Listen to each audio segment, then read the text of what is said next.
McCann. I teach 6th and 8th grade band. We want to welcome you to curriculum night. We've got about 15 minutes with you and that's it. So we want to use our time as wisely as possible. And so the first thing that we want to talk about is a little bit of what's important to each of us about music here at Madison. And one of them for me is practicing your instrument. And students have assignments from us. We go through our essential elements book, we learn a line, we learn new rhythms, we learn new notes. We want them to practice those and come back and understand 16th notes or a dotted quarter note.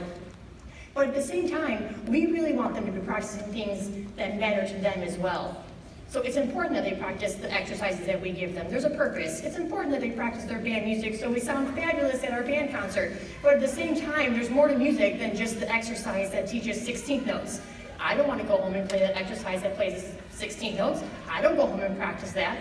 I find something that I enjoy. So maybe it's a radio song, maybe it's a Disney theme book, maybe it's a video game themes song. So I encourage you to buy your musician, go to the music store, search online, find something that's great for them, that they're passionate about to practice. Because guess what? The 16 notes in our exercise and the 16 notes in Disney are exactly the same thing. So they're practicing, but they don't think they're practicing because it's fun.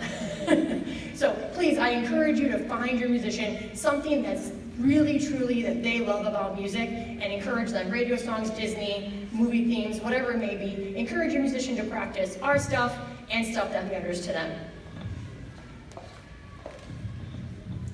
Hello, I'm Carmen Cerisa. I'm the choir director for 6th, 7th, and 8th grade. Also, if you have a 6th grade student, I will have them in general music at some point this year, so I'll be seeing you again in a few minutes. And I want to talk to you a little bit about the inclusivity of music in your child's life. So oftentimes, students are differently abilitied, if that's a word. They may or may not be successful all the time in some of their academic subjects, and music is a place where they can shine. And students that don't always see kudos and see lots of praise and see lots of success can see success in music. And that's not to say that they are the soloist. That's to say that they are a part of something bigger than themselves. And they work together to create a beautiful end product and perform it for you and for other community members.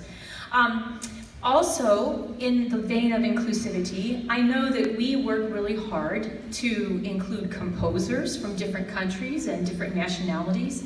In choir, your child will be singing in many languages in the next 3 years. And also, I want to include there are 3 kind of segments that I see to inclusivity. And that is also that of being a well-rounded individual overall. I like to tell the story of my son, who's a sophomore in college now.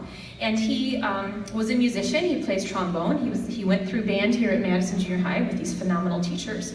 And he also played volleyball all through high school. And now he's in college, he's playing volleyball and his trombone. Guess where his scholarship money comes from? His trombone. Okay? And so I feel like we sometimes lose sight of what the priorities are and what's going to really change these kids and last with them as they become adults and as they get older. And Mrs. McCann was talking about her Naperville Municipal Band.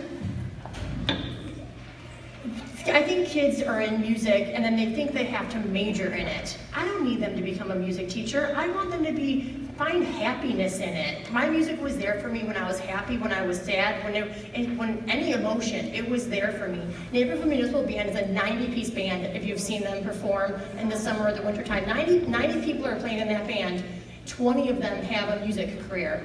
The rest of them have very boring jobs. I don't know what they do, but it's not interesting at all. I'm kidding. Ooh, don't be offended, I'm joking. The person to the left of me is a dentist, the person to the right of me is a math teacher, the person in front of me is a paralegal, so they can grow up and be a doctor and be whatever they want and still play their instrument just because it makes them happy and brings them enjoyment.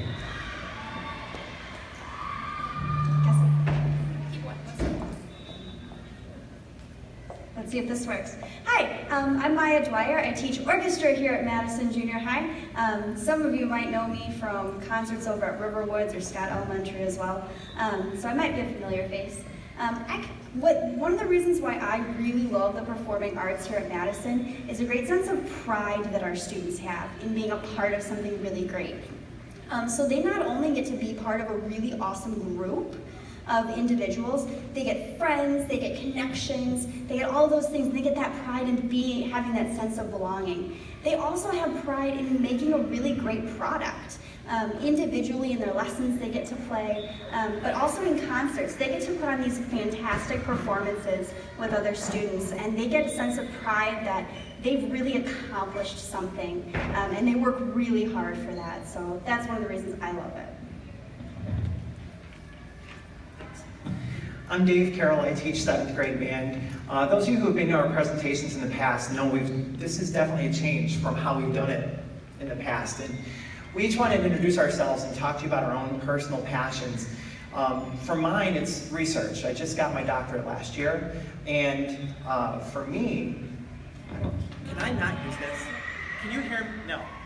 All right, we got the volleyball game going on next door, so I'm going to use this. But what I want to let you know is that for me, you're going to hear from all your teachers about how important it is to make connections from the school to home, from music to art to language arts to math.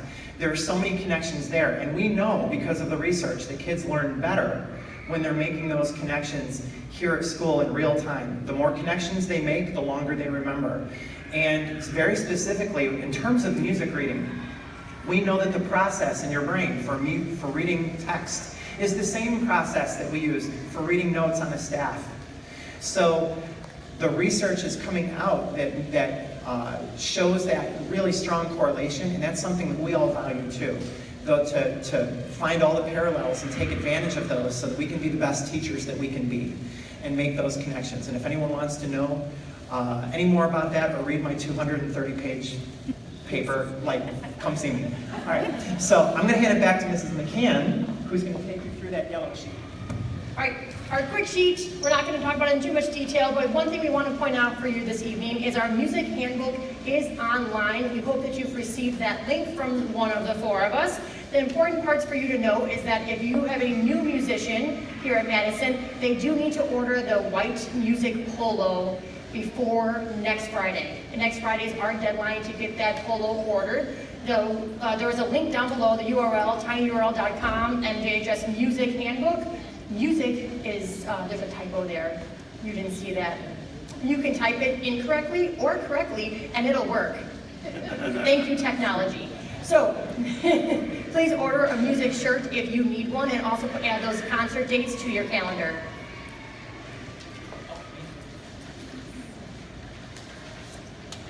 So rather than reading the sheet to you, please look through this, glance through this. At this time, I want you to flip it over, because what I want to highlight is the next section that says common home situations. We've seen them all.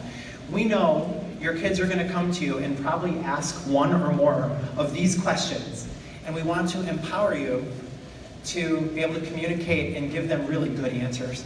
And the first question, probably the one that we hear the most, is, I don't have time to practice. So what I wrote on here is a couple things that you can do to help make that better. One of them, have students make a written schedule. I can't tell you how many students I say, what are you doing from this time to this time? I don't know. But you just told me you don't have any time. How are you organizing your time? I don't know. I don't really do anything. No. You can make the time if you sit down and take the time to make the time.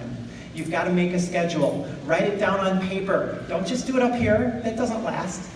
Make a schedule. Another thing, practice.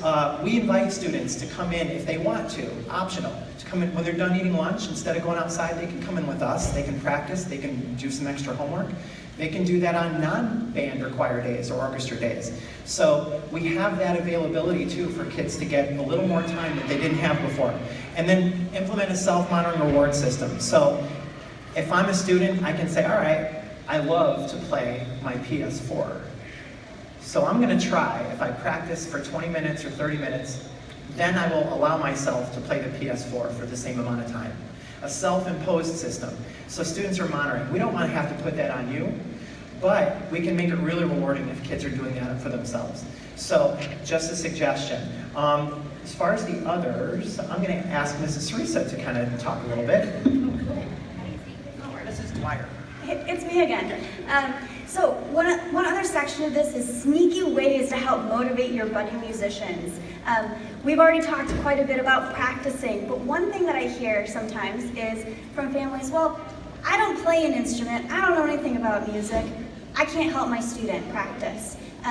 And we want to make sure that you know ways that you can help them practice, even if you yourself are not necessarily a musician. So one way is to ask your student to play for you. It's a really great way for them to perform for you, to share what they're learning, and again, have that sense of pride and accomplishment and be able to create something cool for you. Another way is just to ask them, hey, what did you learn in band today? What did you learn in orchestra? What did you learn in choir today? What piece are you playing for your next concert? What's your favorite thing you did today in orchestra or band or choir? Those types of questions, you don't necessarily need to know everything about music and be, you know, the New York Philharmonic top violinist to know those questions, but you can really encourage them to share their learning with you. Well, so we don't want you to just take our word for it that we know how to play music. So we, as you finish up here, we're going to play a little song for you that our dear old Dr. Carol has arranged just specifically. Oh, an anonymous arranger did this for the very common combination of tuba, violin, and flute, which I'm sure soon viola. Oh, I'm so sorry, Mrs. Dwyer. I never get violins and violas mixed up, ever. Okay, I apologize. And piano. So after this, we will be available over here if you have questions for us, because another team needs to set up.